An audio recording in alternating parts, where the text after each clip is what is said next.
বর্তমানে প্রেক্ষাগৃহে চলছে দরদ। আসন্ন সিনেমাটির নাম বরবাদ এবং যে সিনেমাটা টিল ডেটে পর্যন্ত রেকর্ড গড়ে যাচ্ছে সেই সিনেমাটার নাম কি বলতে পারবে তোমরা? এখনো পর্যন্ত বাংলাদেশে সবচাইতে বেশি ব্যবসা করা সিনেমাটার নাম কি তোমরা আগে কমেন্ট বক্সে জানাও। তারপরে আমি এই সিনেমাটারই একটা রেকর্ড নিয়ে এখন কথা বলবো, যে রেকর্ডটা গড়েছে ইন্ডিয়াতে।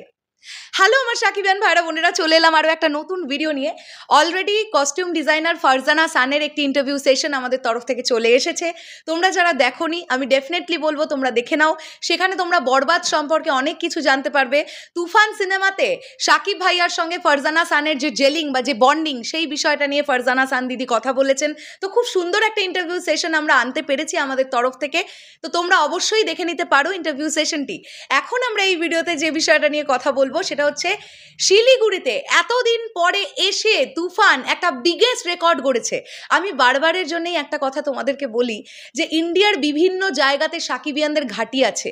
1 নম্বর জায়গা হিসেবে আমরা আসামটা বলতে পারি। আসামে কি পরিমাণ সাকিবিয়ান আছে তোমরা নিশ্চয়ই অবগত আছো। আমি বারবারই বিষয়টা বলি, আমি আবারও একবার বলছি, ইন্ডিয়ার আসামে প্রচুর সাকিবিয়ান যারা সাকিব ভাইয়াকে প্রচণ্ড ভালোবাসে। এছাড়াও যদি আমরা বলি শিলিগুড়ির দিকটা, মুর্শিদাবাদ, ডায়মন্ড হারবার, এই জায়গাগুলোতেও অনেক সাকিবিয়ান আছে। না হলে তোমরা আজকে বলো না নিউ সিনেমা হল শিলিগুড়ি, এই সিনেমা হলটিতে আবারও তুফান চলবে 29শে নভেম্বর থেকে 4ঠা ডিসেম্বর পর্যন্ত। এই 6 দিন একটানা তুফানের 2টো করে each and every day 2 shows, 2টো করে শো রাখা হয়েছে। এত তো বাংলা সিনেমা আছে, তাহলে তারা সেগুলোকে না নিয়ে কেন তুফানকে নিল? নিশ্চয়ই তাদের হলে এখনো পর্যন্ত লোক হচ্ছে, যে কারণের জন্য তারা নিল। এবং সবচাইতে বড় ব্যাপার হচ্ছে তুফান সিনেমাটা ওটিটিতে পর্যন্ত রিলিজ পেয়ে গেছে। সকলের মুঠো ফোনে এখন তুফান দেখার অপরচুনিটি আছে। তারপরেও সিঙ্গেল স্ক্রিনে দর্শক তুফান দেখতে যাচ্ছে, মানে এটা সাকিব ভাইয়াকে ভালোবেসে পসিবল। এটা নিয়ে তো কোনো ডাউট নেই, তাই না? আমি কিংশুককে অনেক অনেক ধন্যবাদ দেবো। এই আপডেটটি কিংশুক আমাকে গতকাল অনেকটা রাত্রিবেলা পাঠিয়েছে। আমি স্ক্রিনে একটি ফটো অ্যাটাচ করে দিচ্ছি, তোমরা এখান থেকে দেখতে পাবে। দেখো এখানে লেখা আছে new cinema Siliguri from 29th November till 4th December for 6 days only Toofan Bengali daily 2 shows, দুপুর 1টা 15 এবং সন্ধ্যে 7টা। তোমরা খুব ভালোভাবেই জানো 5th ডিসেম্বর পুষ্পা 2 রিলিজ পাচ্ছে। সো 5th ডিসেম্বর থেকে ইন্ডিয়ার সর্বত্র পুষ্পা 2 রাজত্ব শুরু করবে, এটা নিয়ে কোনো ডাউট নেই। কিন্তু ভালো লাগার জায়গাটা হচ্ছে পুষ্পা 2 এর আসার ঠিক আগে পর্যন্ত শিলিগুড়ির একটি নামকরা সিঙ্গেল স্ক্রিনে মেগাস্টার শাকিব খান তার পাওয়ার দেখিয়ে দিলেন। এটা বারবার করে বলতে হয়, দুর্দান্ত একটা ব্যাপার। আচ্ছা, এখান থেকে একটা বিষয় তোমাদের মাথায় এলো না?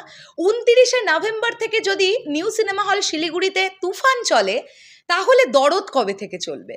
এই যে আমরা জানতে পারছিলাম যে দরদ বাংলাদেশের রিলিজের 2 সপ্তাহ পরে ভারতে রিলিজ দেওয়া হবে 29 তারিখ, তো তাহলে তো সেটা 29 তারিখই হয়। তাহলে নিউ সিনেমা হল শিলিগুড়ি তারা কেন তুফান চালাচ্ছে? তাহলে কি দরদ টিম ইন্ডিয়াতে রিলিজই দেবে না ছবিটাকে? কেননা এরপরে আর তাদের কাছে সময় নেই। পরিষ্কার কথা, 5th ডিসেম্বর থেকে পুষ্পা 2 চলবে, তখন হল মালিকেরা সবাই পুষ্পা 2 এর দিকে দৌড়বে। তাহলে কি প্যান ইন্ডিয়ান সিনেমা বলে আবারও একটা বড় রকমের প্রতারণা হলো?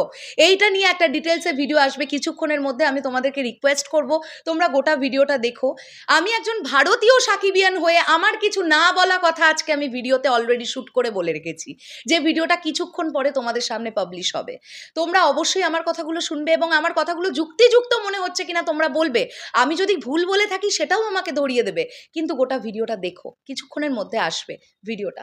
চলো, দারুণ একটা বিষয় দিয়ে শুরু করলাম আজকের দিনটা। ইনফ্যাক্ট আজকে আমার এটা শ্যুট করা প্রথম ভিডিও, তোমরা হয়তো একটু পরের দিকে দেখছো। থ্যাংক ইউ সো মাচ যারা এতক্ষণ ধরে আমার ভিডিওটা দেখলে। ভিডিওটা ভালো লাগলে লাইক কমেন্ট শেয়ার করে চ্যানেলটা সাবস্ক্রাইব করে দিও। পাশে থাকা বেল আইকনটা প্রেস করতে কেউ ভুলবে না। আর যারা ফেসবুক থেকে দেখলে প্লিজ আমাদের পেজটাকে ফলো দিয়ে যেতে কিন্তু কেউ ভুলো না। টাটা।